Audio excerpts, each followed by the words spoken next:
Okay, hey, welcome back to the Mountain Morning Show. It's about 20 minutes after the hour, and it is Monday. It's also the fourth quarter. We're also in a recession that has caused a lot of job loss for a lot of people. That's why I want to bring on Bill Humbert occasionally. He's the recruiter guy. In fact, that's the name of your website. That's my business name, RecruiterGuy.com. RecruiterGuy.com. All right, so Bill, there are a lot of people that are looking for jobs. They've been downsized. They've been, put into a position at work where you've been taking on more and more and more responsibility because of downsizing.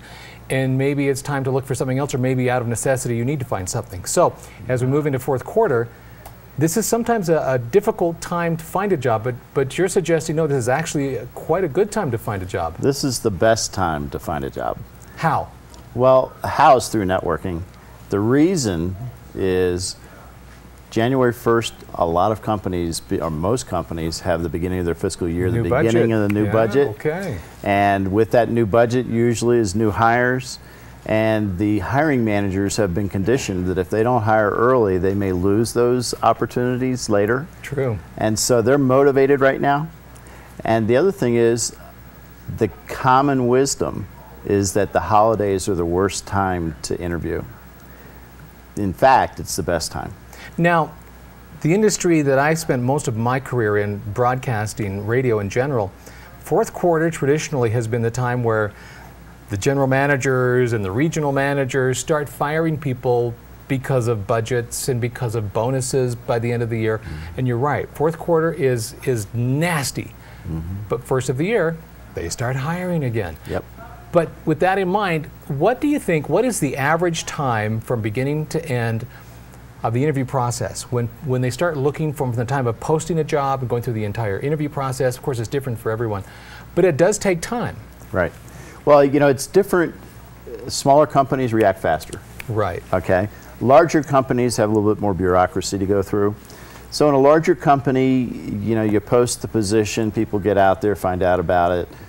2 weeks later, if they're lucky, they may have some people to interview, and then they do phone screens usually, and then they'll bring them in maybe the following week. So, timeline-wise, now is the time to start thinking about it. 45 days? Generally, yeah. And so if somebody starts the interviewing process right now, it's pretty natural for them to get an offer mid-December. Good point. And then start. Well, that would be January. just 30 days from now. Right. And with all of the things that happen in fourth quarter with, company parties and budgeting processes that they're trying to finalize, it can slow that down. But if you don't start it now, that's a good point. You're going to be behind the ball if you start in January thinking that this is the best. Right. Interesting. So where are some good places to start looking for these opportunities, do you think? Well, I tell people not to post and pray, get on the internet and post, and then just pray that somebody will respond. I like that, post and pray. Yeah, well, that's what, and then they complain about the black hole. Right. So what I suggest is use the internet to find the openings, and then use your network to network your way in. Try to come in the back door. Yep. Now follow the company process. So that way, if the company says, well, you got to post online. Or no phone calls. Or no phone calls. Right. Well, you're not doing a phone call to the HR department. You're doing a phone call to somebody who knows somebody who knows somebody.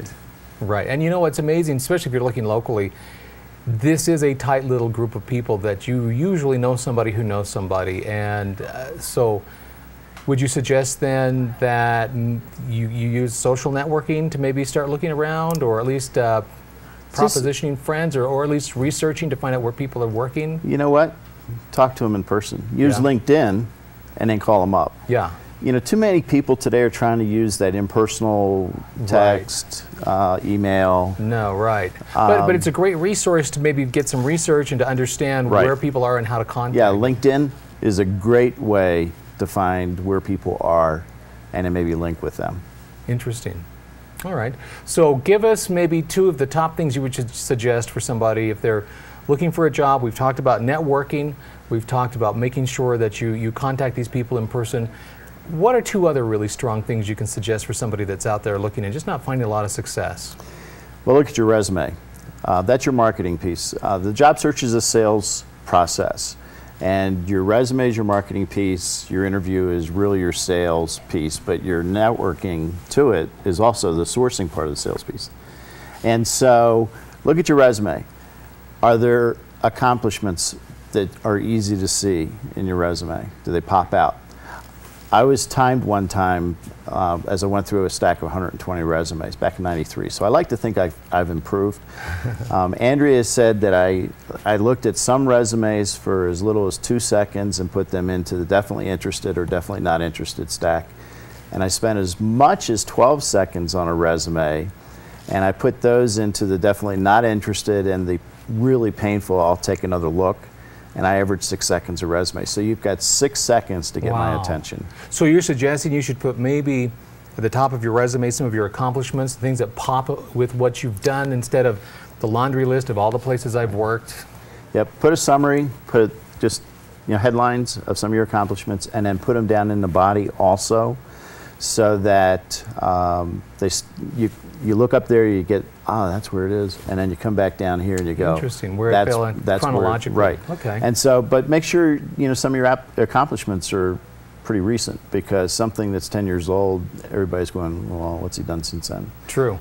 True. So. And I've also heard that it's not a good idea, especially, if you're over 40, to not list every single job you've ever had, because age does become an issue, even though they don't want to admit it. I'm 62. Right. And for me, if a company is not interested in me because of my age, they're just being silly. Right, but you don't understand what I'm saying. When I understand, but you're competing with resumes. I don't think it happens as much as people. So you think it's stronger to put up your accomplishments than to worry about timeline?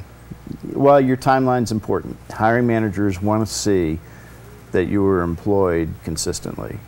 And if not, why not? And they understand recessions more today than they did 20, 30 years ago. Sure. But at the same time, it's important to put your most recent experience first and then work your way backwards.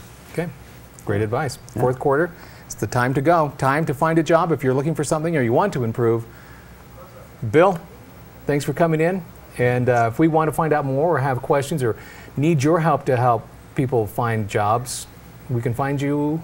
Well, RecruiterGuy.com, and also if they want to use my book, Recruiter Guy's Guide to Finding a Job, it's available at Dolly's and Atticus Books.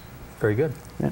Bill, thanks for coming in. Thanks, Dain. All right, we're going to be coming right back with the Mountain Morning Show. We've got a little information about some fall makeup tips, and we'll give you an update on your weather. Coming up next on the Mountain Morning Show. Stay right there.